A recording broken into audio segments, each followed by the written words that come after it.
అండి. ఇంత బిజీ షెడ్యూల్లో చిన్న రిలీఫ్ కోసం ఈ టెన్షన్స్ అన్నట్ల నుంచి నన్ను ఓ పర్సన్ వచ్చి డ్రైవ్ తీసుకొచ్చారండి. ఎవరో తెలుసా సార్? ఎవరో తెలుసా అండి? Thank you Charan sir.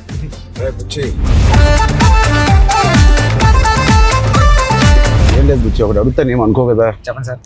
సరే మీరు అడిగితే ఏమనుకుంటారు సార్? నీ బైసెప్ మిస్ అవుతున్నా సార్ ఆ రోజు చూపి ఒకసారి. ఓజీ సార్ ఎంత వైరల్ అయిపోయిందంటే నన్ను ఎవరు చూడలేదు ఆ మేకింగ్ వీడియో. చిరంజీవి గారి ముందు నువ్వు చూపించిన బైసెప్ ఓజీ పెద్ది అని కూడా అనౌన్స్ చేస్తున్నారు.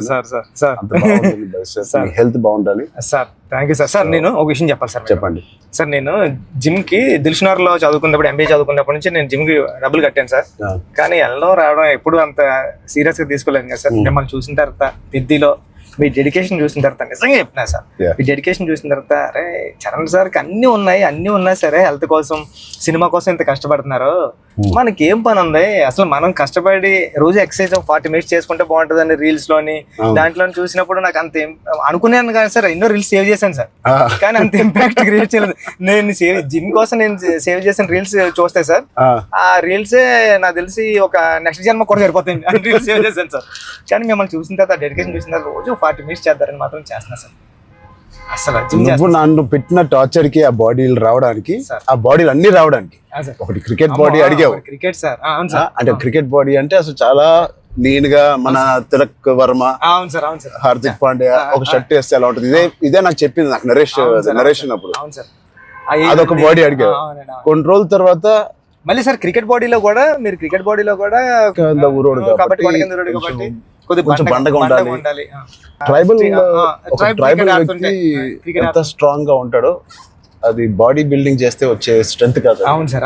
ఆడికి అలవాటుగా ఆ కొండలోని అట్లా తిరగడం వల్ల వచ్చిన బాడీ అన్నట్టు అదొకటి అడిగే. అది అయిపోయిన తర్వాత సార్ మళ్ళీ సార్ కొన్ని రోజులు మళ్ళీ షూటింగ్ జరుగుతా ఉంటే సార్ ఏంటి సార్ నాకు ఆ లుక్ రావట్లేదు అంటావు. ఈ లుక్ షూట్ చేస్తే ఆ లుక్ ఎలా వస్తుంది? కుస్తీ లుక్ కావాలన్నాను సార్. రెజ్లింగ్ రెజ్లింగ్ లుక్, కుస్తీ లుక్ కావాలంటున్నావు సార్. నిజంగా చెప్పాలంటే సార్ నాకు అడగడానికి కూడా భయం వేసేది సార్. అంటే ఏంటి టైం లైన్ కూడా ఎక్కువ లేదు సార్.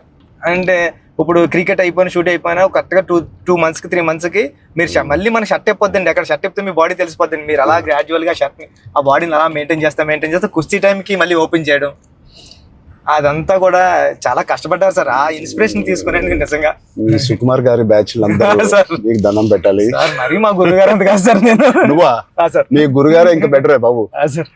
బట్ నిజంగా ఇవన్నీ నేను చేసింది సుకుమార్ గారి అసిస్టెంట్ అనో లేకపోతే బుచ్చిబాబు ఉప్పెన తీసిన బుచ్చిబాబు కోసం కాదు. నేను నిజంగా చెప్పాను, I was in love with your script. నువ్వు రాసిన కథ ఆ సరస్వతి దేవి కోసం నేను ఎన్ని చేసినా ఈ సినిమాకి తక్కువే అనుకుని ఏమడిగినా నేను చేశాను. అంత అద్భుతంగా నువ్వు రాస్తావు నీ సబ్జెక్ట్. ఆ సబ్జెక్ట్ కోసం ఆ సబ్జెక్ట్ చేయించుకుంది నాతో అనొచ్చు. నువ్వు కాదు సార్ నువ్వు రాసిన సబ్జెక్ట్ అంటే సార్. Thank you sir. కానీ అంటే మళ్ళీ ఇది అయిపోయిన తర్వాత ఇంకొక సెటప్ ఉంది అంటే మళ్ళీ దానికి బాడీ ఇచ్చారు. Surprising sir. కానీ ఆ బాడీ ఇవ్వడం కానీ ఇది చాలా స్ట్రగుల్ సార్. అంటే మీ మూడ్ స్వింగ్స్ అన్ని అంటే అక్కడ మళ్ళీ మీరు మళ్ళీ కష్టపడి ఆ ఇసుకలో దిగాల, అబ్బాయి ఎండల్లో షూటింగ్ చాలా చాలా టఫ్ అయిపోయింది సార్. నన్ను మాత్రం క్షమించండి. నిజంగా మనస్ఫూర్తిగా చెప్తున్నాను, నాకు ఏ రోజు కష్టం ఎందుకు అనిపించలేదు అంటే I really enjoyed this process. నచ్చిన పని చేసేటప్పుడు శ్రమ తెలియదు అంటారు కదా, నాకైతే అలా అనిపించింది. బట్ ఇవాళ షూటింగ్ అయిపోయిన తర్వాత నాకు బాగా తెలుస్తుంది, ఎందుకంటే నొప్పులు ఎక్కడెక్కడి నుంచో నొప్పులు బయటకు పడుతున్నాయి. ఇది మా పాపను కూడా ఎత్తుకోవడానికి ఈ చెయ్య కొంచెం నొప్పేస్తుంది. రేపు ఎల్లుండో వెళ్ళి చిన్న ఎక్స్రే తీయాలి. అంటే ఆ కుస్తీలో చేయి పట్టి అది అదురు ఉంటది, అదిరి కొంచెం ఏదో అయింది దీనికి. మళ్ళీ మీకు చేతికి అది కుస్తీలో పట్టడం, ఆ పైల్వాన్స్ అందరం తిరగేయడం అట్లతో పాటుగా మళ్ళీ సార్ పైగా నువ్వు పెట్టింది ఆర్టిస్ట్ కాదు, నిజమైన పైల్వాన్స్. వాళ్ళని బతిమాలి బాబు నువ్వు యాక్టింగ్ చేయరా బాబు అని చెప్పడానికి వాళ్ళకి టర్న్ అవడం గట్రా రావట్లేదు సార్. సినిమా యాక్షన్ చెప్తే వాళ్ళు నిజంగా కుస్తీ నిజంగా పట్టుకుంటున్నారు. పాపం సారీ సార్ అంటున్నారు. మళ్ళీ స్పోర్ట్స్ మ్యాన్ ఇన్స్టింక్ట్ ఉంటుంది కదా, స్పోర్ట్స్ మ్యాన్ స్పిరిట్, అది ఎంత మనం యాక్టింగ్ చేయరా అన్నా కూడా రాదు వాళ్ళకి.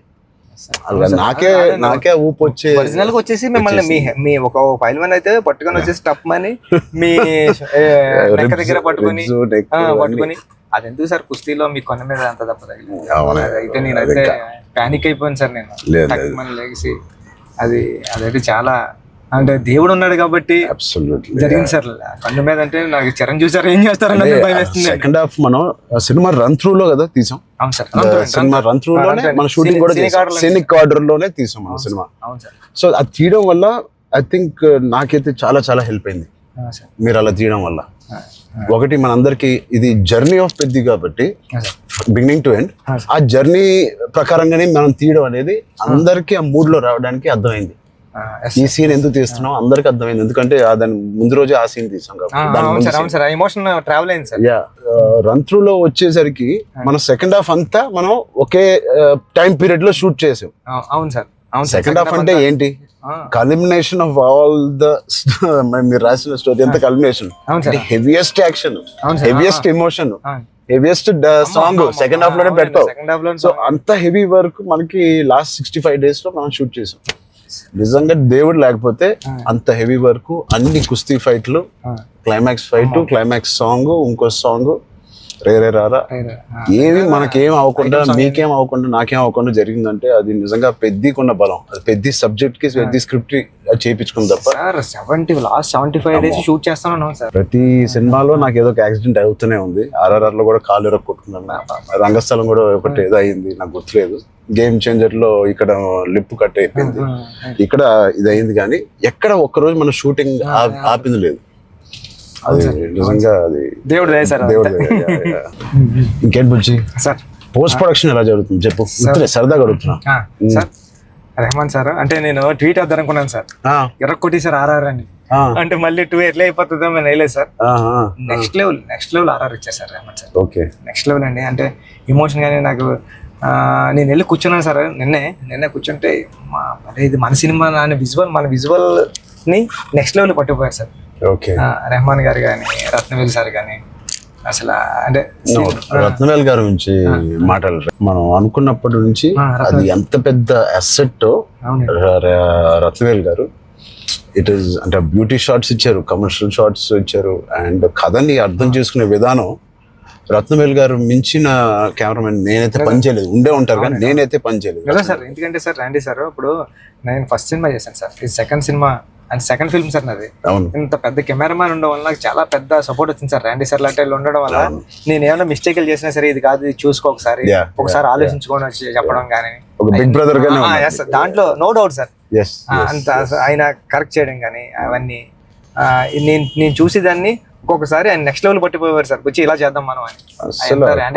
లైటింగ్ మాత్రం వేరే స్థాయిలో ఉంటుంది అసలు. సార్ మీకు చెప్పాలంటే ఢిల్లీ ఎపిసోడ్, ఢిల్లీలో ఎలా ఉన్నారంటే సార్ మీరు ఢిల్లీ ఎపిసోడ్ నాకు మిమ్మల్ని చూసిన ప్రతిసారి కళ్ళంట నీళ్ళు వస్తారు సార్. ఐ థింక్ నా ఫేవరెట్ ఎపిసోడ్ చెప్పొచ్చు లేదో తెలియదు ఇస్ ద ఢిల్లీ ఎపిసోడ్. అంటే నీ కథ మొత్తం నువ్వు ఇందాక 2 గంటలన్నర కథ లేదా 3 గంటల కథ, ఆ ఢిల్లీ ఎపిసోడే మీ కథ. అవును సార్. ఢిల్లీ నేను ఢిల్లీ ఎడిటింగ్ రూమ్ లో చూసిన ప్రతిసారి మీకు కాల్ చేశాను సార్. నవీన్ అంటున్నారండి, ఎడిటర్ నవీన్ ఏమన్నాడంటే అండి, నవీన్ అన్న వచ్చి నువ్వు చూసిన ప్రతిసారి 20 కాల్ చేస్తున్నావు అని. అంటే దాంట్లో ఫ్రేమ్ తీసి కట్ చేద్దామన్నా సరే నాకు భయం వేసి ఇది తీద్దామా లేకపోతే ఇది ఒక్కటే తీసేద్దామా అంటే నువ్వు ఒకసారి గుర్తుపెట్టుకో, ఈ విజువల్ చూసిన ప్రతిసారి నువ్వు రామ్ చరణ్ సార్ కాల్ చేసావు, నువ్వు ఇలా చేస్తావు ఇది అంటే అవునా అయితే తీనని మళ్ళీ దాన్ని హోల్డ్ చేసి దాని బిఫోర్ ఎక్కడ కట్ చేశాను కానీ ఢిల్లీ కట్ చేయలేదు సార్. ఢిల్లీ ఎపిసోడ్ నాకు సినిమాలో నాకు ఫేవరెట్ ఎపిసోడ్. అవును సార్. ఢిల్లీలో అప్పుడు టెంపరేచర్ కూడా చాలా చలండి, ఒక పక్కన షూటింగ్ చేయడానికి కూడా అవన్నీ క్లైమేట్ కూడా కంట్రోల్ లేదు సార్. బట్ ఢిల్లీ ఎపిసోడ్ మాత్రం ఢిల్లీ అని అనుకున్నాం, ఎలా షూట్ చేయాలని అనుకున్నాం. ఆ ఒక్క ఎపిసోడ్ కి ర్యాండీ గారికి 100% మార్క్స్ ఇచ్చారు సార్. అందుకని దాన్ని వైడ్ రేంజ్ ఫ్రేమ్స్ తో స్పాన్ కానివ్వండి, అంత కలర్ టోన్ కూడా ఢిల్లీ దగ్గర కలపల్లో ఫిల్మ్ కలర్ టోన్ మార్పు సార్. లుక్ అండ్ ఫీల్ కూడా మొత్తం అంతా ఢిల్లీ ఎపిసోడ్ లోనే ఒక వ్యవసాయం ఉంటది కాబట్టి మన సినిమాలో కదా ఎమోషన్ అంతా హోల్డ్ చేయడం కానివ్వండి. వచ్చే twist will be the biggest twist. అవును సార్, అవును సార్, అవును సార్. అది ఎలా రాసావో నాకు తెలియదు సార్. నేను ఉప్పెనలో నువ్వు రాసిన ఆ పాయింట్ కన్నా సార్ ఇది ఇంటూ 100. అవును సార్. సార్ నేను అది చెప్పాలనుకున్నప్పుడు కూడా అంటే ఒక స్టార్ హీరోకి అలాంటి పాయింట్తో ఎలా వర్కౌట్ అవుతుంది అన్న థింగ్ ఉంటూ కూడా సార్ అక్కడే హీరోయిజం ఒక 50 times పెరిగిపోతుంది సార్. అలాంటి సిచ్యువేషన్లో హీరోయిజం పడిపోతుందండి. అలాంటి సిచ్యువేషన్లో ఈ కథలో అలా సెట్ అయింది సార్. హీరోయిజం నెక్స్ట్ లెవెల్కి వెళ్ళి కూర్చుంటారు సార్ అక్కడ. చాలా కన్విక్షన్ తో రాశారు. అది అందరిలో ఎక్కిపోయింది నీ కన్విక్షన్. షార్ట్ లో నువ్వు నాకు ఇంకా గుర్తు, మా ఇంటికి వచ్చింది సార్. అవును సార్, బాగా గుర్తుంది సార్ మీకు. సార్ నువ్వు నేను సుకుమార్ గారు కూర్చుని కదా అని డిసైడ్ చేసిన రోజు నువ్వు ఎలా చెప్పావంటే కదా 2.5 hours నాకు ఇంకా గుర్తుంది. 2 hours 40 minutes 45 minutes. అవును సార్. కింద మంచి మ్యాట్ అన్ని కింద కూర్చుంటాను. మీరు కింద దిగిపోయారు సార్.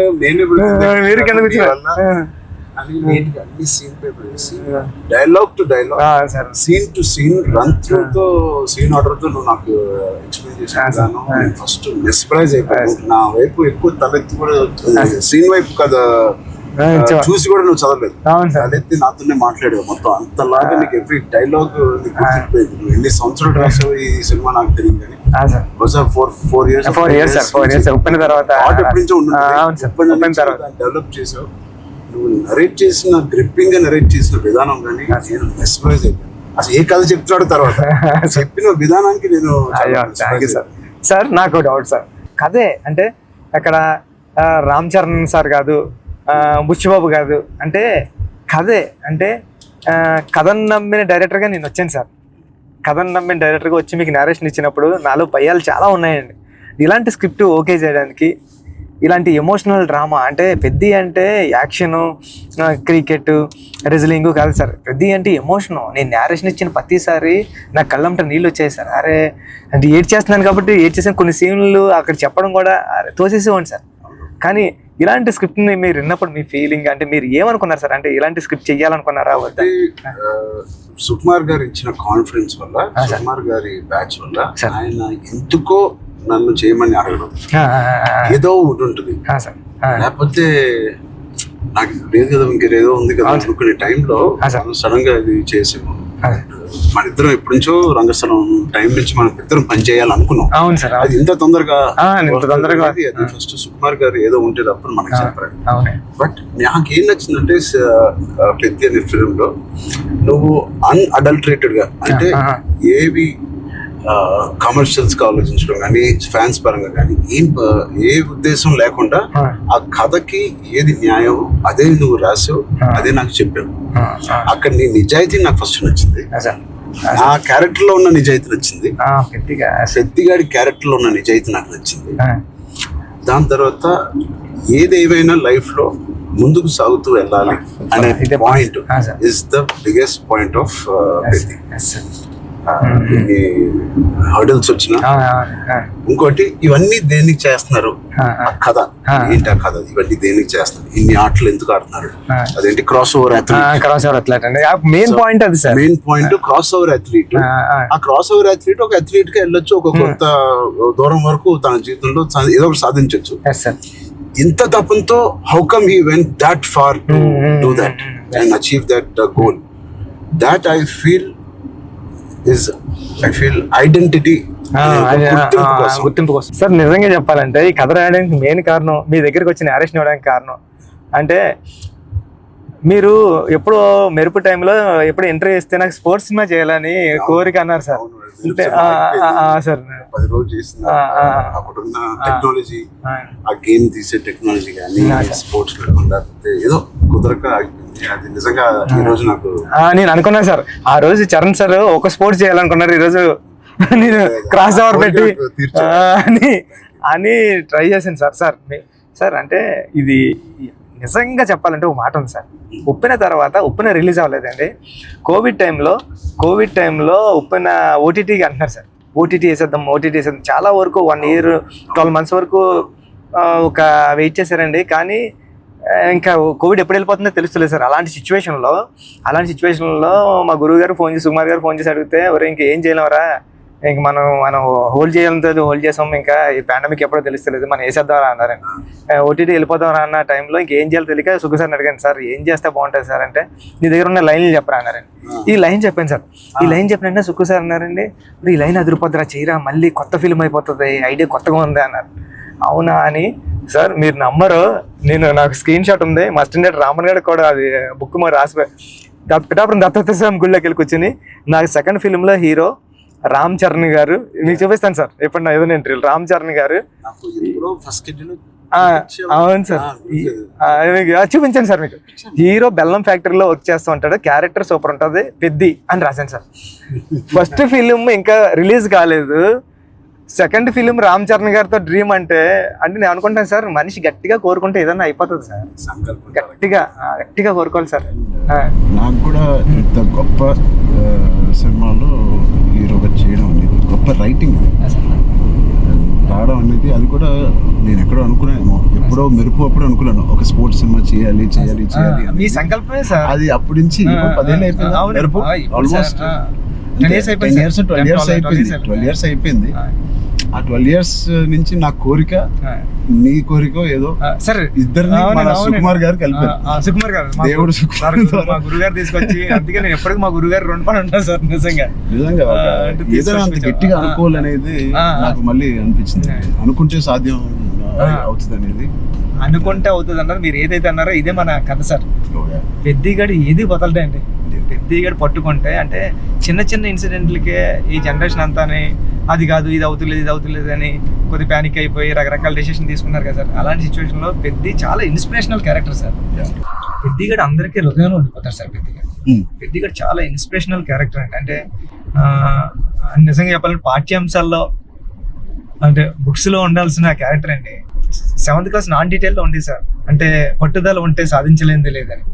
అలాంటి బుక్ లో నేను రాసినప్పుడు నాకు ఆ కథ గుర్తొచ్చిందండి. అరే విక్రమాదిత్య ఏదో అండి అతని పేరు, అతను చాలా స్ట్రగుల్ అయ్యి అనుకున్నదాన్ని రీచ్ అవుతాడండి. అంటే పెద్దికి కూడా విజయం అంత ఈజీగా దొరకలేదండి. పెద్ది చాలా స్ట్రగుల్ అవుతా తన విజయాన్ని, తన డెస్టినేషన్ ని, తన గోల్ ని రీచ్ అవ్వగలిగాడు కానీ అంత ఈజీగా ఈ జనరేషన్ చిన్న చిన్న వాటికే కొద్దిగా ప్యానిక్ అయిపోయి అది కాదు ఇది కాదు అంటారండి. ఇది చాలా ఈ జనరేషన్ సెట్ అవుతుంది. ఈ జనరేషన్ కి చాలా ఇన్స్పిరేషనల్ స్టోరీ. మోటివేషన్ అంటే ఐ ఫీల్ ఒక వ్యక్తికి మోటివేషన్ దొరకడం పొద్దున్న లేచి, అంటే ఇలాంటి సిచ్యువేషన్ వచ్చి నా లైఫ్ లో కూడా వచ్చింది. ఇది వాళ్ళ జనరేషనే కాదు, కోవిడ్ టైంలో అందరికి ఒక రకంగా కొట్టింది కదా కోవిడ్. మానసికంగా కొట్టింది, హెల్త్ పరంగా కొట్టింది, ఫైనాన్షియల్ గా కొట్టింది, ఈ వేరే రకాలుగా కొట్టినాయి. నాకు కూడా ఒక రకంగా కొట్టింది. And it was very low phase అవన్నీ అను, కానీ ఇట్ ఈస్ అంత స్ట్రాంగ్ వర్డ్స్ నేను వాడట్లేదు, కానీ ఒక కన్ఫ్యూజ్డ్ స్టేట్ లో ఉండేవాళ్ళం. అంటే అప్పటికి RRR మధ్యలో మీకు కూడా సార్, నాకు కూడా RRR 30-40% అయిన తర్వాత ఆ బ్రేక్ పడింది, అయితే 50% తర్వాత ఆ బ్రేక్ పడింది. పీక్ లో నా ట్రైలర్ రిలీజ్ అయింది, అంటే అంత పీక్ బాడీ లో RRR స్టాప్ అయింది. సో ఏం చేయాలి, జిమ్ నేను ఒక అపార్ట్మెంట్ లో ఉండేవాడిని అప్పుడు, దాని తర్వాత ఇప్పుడు ఇంటికి షిఫ్ట్ అయ్యాను కదా. సో అక్కడి నుంచి అసలు ఉన్నారా, మన చుట్టూ ఉన్న వ్యక్తులు ఒక్కొక్కరు చనిపోవడం చూసి ఆ ఉపాసన ఇంట్లో ఉండడం వల్ల ఆ హాస్పిటల్ కాల్స్ విని నేను ఇంకా ఆఖరికి నా హోమ్ థియేటర్ లో కూర్చొని టీవీ చూస్తూ ఉండేవాడిని. పక్కన ఆవిడ అక్కడ ఉండేది, అది వినలేక నేను ఒక్కడనే ఉండలేక, బికాస్ ఆవిడతో ఉంటే ఏదో ఒక కాలక్షేపం ఉండేది. హోల్ కోవిడ్ నువ్వు నమ్మవు, ఉపాసన ఒక రూమ్ లో తన కాల్స్ పాపం తన అందరు పేషెంట్స్ ని డైవర్ట్ చేయడం అవన్నీ చూస్తా ఉంది. నేను ఇంకో రూమ్ లో అలోన్ గా ఆల్మోస్ట్ ఫ్యూ మంత్స్ నేను ఒక్కనే ఉండేది. అది నాకు గట్టి కొట్టేసింది. అంటే ఒంటరిగా ఉన్నప్పుడే మీకు థాట్స్ వస్తాయి, అది ఓవర్ గా నువ్వు అన్ని రోజులు ఒంటరిగా ఉన్నప్పుడు ఆ థాట్స్ వేరేగా మారుతాయి. అలా మారినప్పుడు నేను మానసికంగా కొంచెం లో అయ్యాను.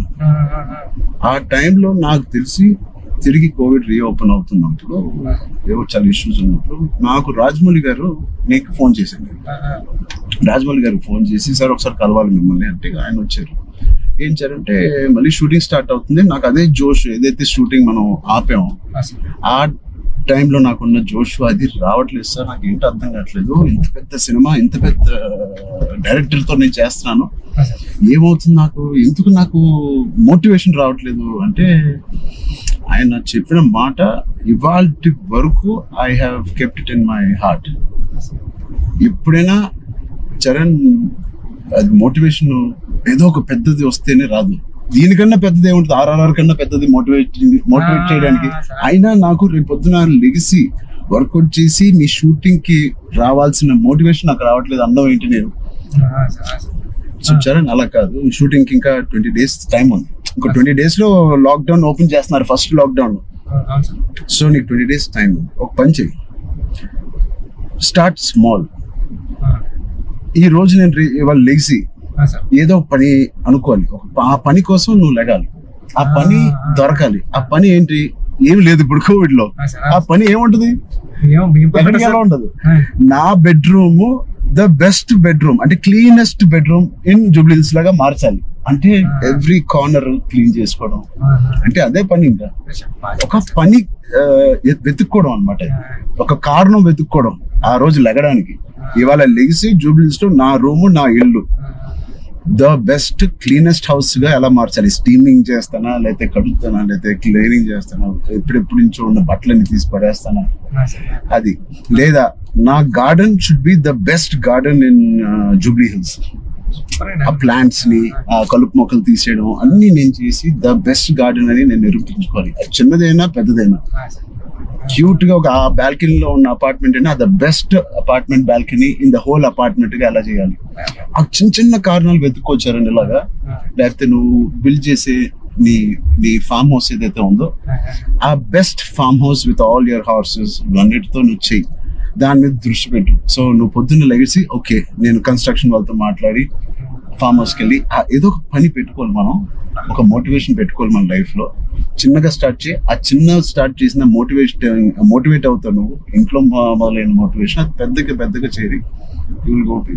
అది నేను ఎగ్జాక్ట్ గా వర్డ్ టు వర్డ్ నేను ఫాలో అయ్యాను. ఇవాళకి 3-4 years there was not one day where I was demotivated. So Peddi గారిది coming to the point, Peddi also is like that. ఏంటి అవకాశాలు అనేది ఎత్తుకుంటా ఉంటాడు లైఫ్ లో. ఇది అది పోయిందా, ఇది కూలిపోయాడా, ఎన్ని అడ్డంకులు వచ్చినాయి అతనికి అని చూసుకోకుండా, ఉన్న దాంట్లో సరిపెట్టుకోకుండా కూడా మళ్ళీ దాంట్లో బెస్ట్ ఎలాగా ఉంటాడు అనేది ఒక ఫస్ట్ హాఫ్ నుంచి ఇంటర్మిషన్ లో ఒకలాగా, ఇంటర్మిషన్ తర్వాత ఇంకోలాగా. Whatever happens the life should go on, life should keep going on. ఆ లైఫ్ ఎలా గో ఆన్ అవ్వాలంటే దానికి ఒక పర్పస్ ఎత్తుకోండి. ఆ పర్పస్ నేను చెప్పినట్టు చిన్నగా ఉండొచ్చు, పెద్ద ఉండొచ్చు. నేనే అనుకున్నాను చాలా బాగా మాట్లాడారు.